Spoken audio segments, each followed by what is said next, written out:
It is September 20th, 2025, and the Fighting Irish finally have a victory in the 2025 college football season. Notre Dame 56, Purdue 30. If you think that's a lot of points on both sides of the ball, yeah, it is. It kind of went exactly the way that looks or sounds. Notre Dame's offense, very good, led by CJ Carr. Really led by Jeremiah Love and Jadarian Price today, who accounted for 6 touchdowns between the two of them. Jadarian Price had 4 of those. They were both over 8 yards per carry. I thought the offensive line attributed to that in the way that they were moving Purdue a little bit. But Jack, on the other side of the ball, we have a lot to talk about with Notre Dame maybe not moving players up front there. We'll get into all the nitty-gritty, but just kind of surface-level takeaways from this victory for the Irish. Yeah, the run game is really good.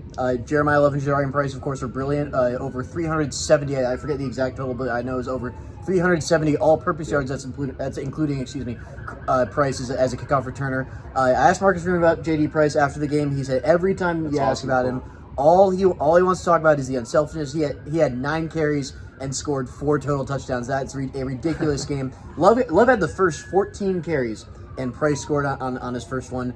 That was great. And then Jeremiah Love, you could see his grin from the press box when Price scored his 4th one from about one yard out or so. It just a tremendous game. Obviously, credit to the offensive line. They did a great job. The wide receivers blocked their butts off. I think Jordan Faison, Jaden Greathouse, Will Pollock, Malachi Fields, all those guys did a really nice job blocking on the outside. That's how good runs turn into great runs, and Notre Dame knows that better than a lot of teams. Yeah, if there's any phase or part of the game that Notre Dame seems to have direction with, or they're able to lean into, I'd say it's the running game. Oh, yeah. It's gotten better each week. Miami was what it was, but against Texas A&M, wasn't the most efficient game for Jeremiah Love, but Jadarian Price was great in that game too. And Jeremiah Love still, got his numbers up a little bit, scored a touchdown as well. Again, 6 of them tonight from those two guys, and that's what they said leading into the game. They said, "Hey, we accounted for 4 touchdowns last weekend against Texas A&M." Jadarian Price said, "Let's make that 6," and they did. So again, that speaks to what I'm saying of, if there's something that you can kind of snap your fingers and look at, and you're like, okay, Notre Dame's going to do that in football games, it's probably going to be that running game. I think that's who they want to be. CJ Carr throws 12 passes in this football game, and Notre Dame wins it by 26 points. I think it's worth pointing out how good that guy is too. He sees the field, he makes the throws. Notre Dame has a really good one in CJ Carr. 2 unbelievable touchdowns. First play of the game, 66 yards to Malachi Fields.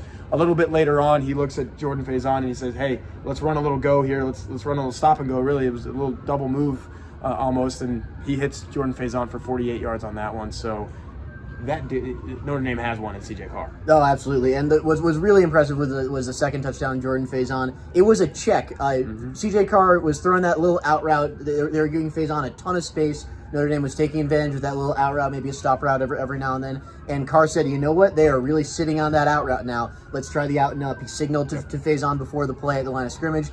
It worked perfectly. The corner bit hook, line, and sinker.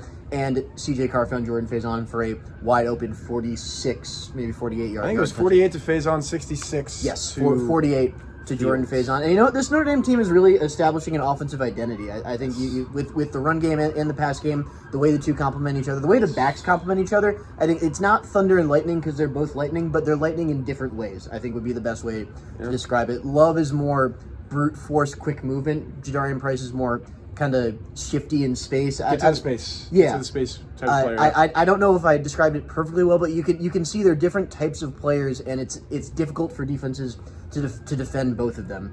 And that's what Notre Dame is really leaning into, and they use the pass game as a complement. They take a shot on the first play of the game. Play action as well. Yep.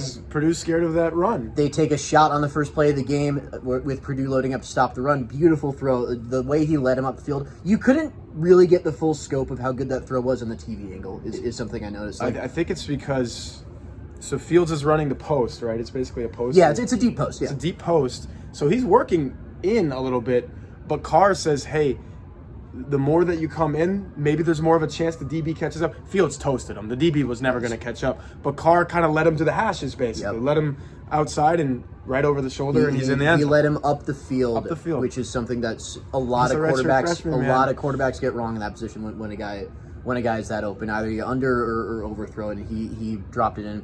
perfectly. Very impressive play. Notre Dame scored 56 points in this game, and they might need to again next week because we saw a lot of the same flaws in the defense. It was basically a lot of the same issues that you saw against Texas A&M, and the reason Texas A&M walked off of this field as a winner is that Notre Dame really has no sound.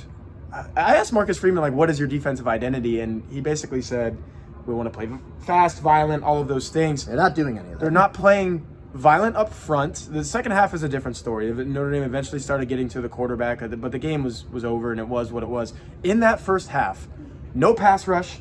Ryan Brown is sitting back there and dissecting a Notre Dame secondary that is just not covering anybody. Really, like I don't understand it because Ryan Brown looked like CJ Carr throwing to Jordan Faison in this game, and that's not a good thing because CJ Carr throwing to Jordan Faison in this game was a really good thing for the Fighting Irish, but he's carving up the secondary, and Freeman is right when he says we need to marry up, is his term, the defensive front in terms of getting pressure on the quarterback, which didn't happen, to the coverage, which when that does happen, the coverage tends to be better. Not enough good from both of those areas tonight in the first half. Well, what Freeman finds really frustrating is a couple things. Number one, when they rush 5 and they don't get there, that happened a ton in the first half and really throughout the first three games. It is a recurring theme. Notre Dame blitzes or runs a stunt and doesn't get there, and it just infuriating for a head coach or a defensive back for that matter. The other thing is on Purdue's 2-minute drive, and of course the inverse is infuriating as well when the defense rushes 3 or 4, and it's infuriating for the defensive lineman when the ball gets out quickly and it becomes a positive game. It's just a mess on all levels. What the other thing that frustrated Freeman was the 2-minute drive after the rain delay, right after Jadarian Price's pickoff return for a touchdown. So it was really a 1-minute drive.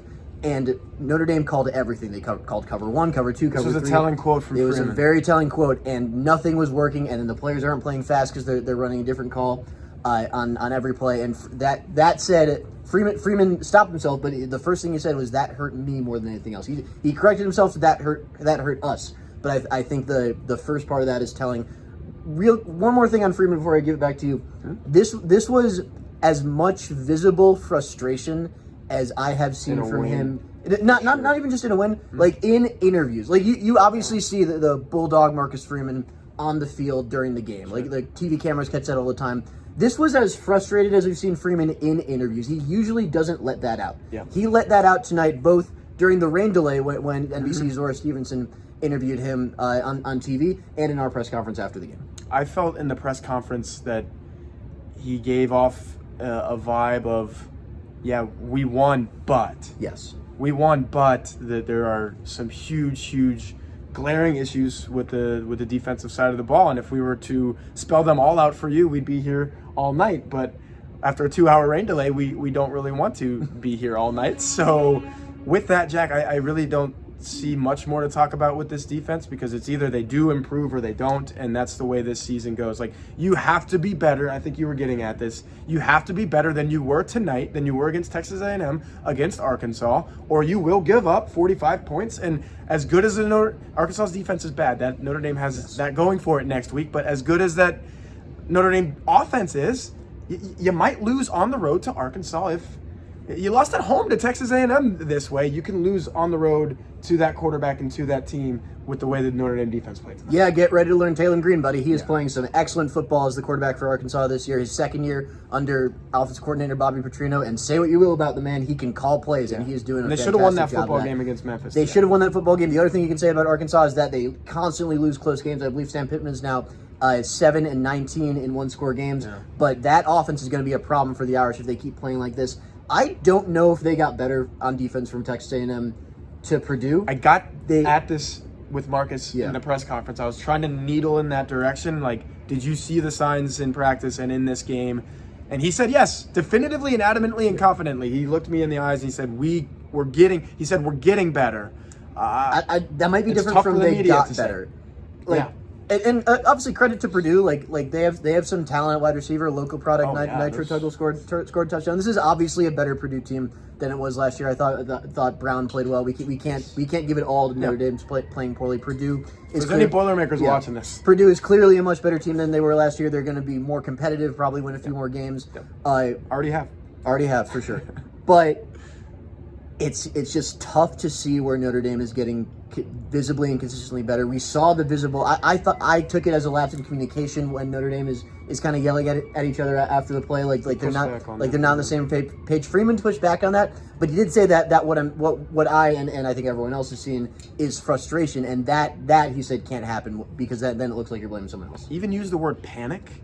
You don't want to hear that, but he's being transparent. And when you talked about all the coverages that Notre Dame threw at Arkansas in that, I'm getting ahead of myself here, at Purdue in that last drive of the first half, like panic was actually setting in for these guys, coaches and players alike. Like, can we do this?